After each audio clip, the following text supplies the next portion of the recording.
So, um, as you're incarcerated, you're training, or really you're just fighting. That's just Mhm. your outlet at that point, right? So when you got out of jail, what made you want to become a trainer opposed to become a fighter? Again, Reggie said, "Yo, you should fight when you get home." I started laughing. I said, "Yo, you know how I'll be when I get home?" Mm-hmm. He said, "Nah, you pretty good." And people kept telling me that. So when I got home, I got home making a transition.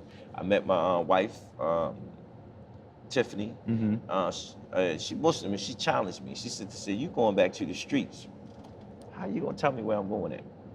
And that's forced me to actually stay in the workforce. Okay. So I was working for Phillips Food, became the youngest black manager at Phillips Mm-hmm. Food. Turn this way from me a little bit, just so we can Okay, get the. came the youngest black manager at Phillips Food, Mm-hmm. and in the process of that, I learned a lot. You know what I'm saying? Because I took that same concept that I was running the streets and put it in that system. Right. And me and the owner, the CEO, got like this.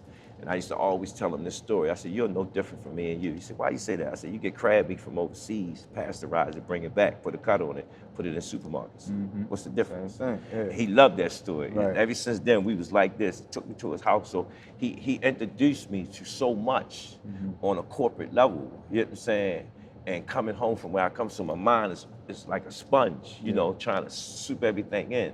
And when he passed away, God bless his soul, that I decided to take my money from out the company that I earned and put it into boxing. And that's where we at.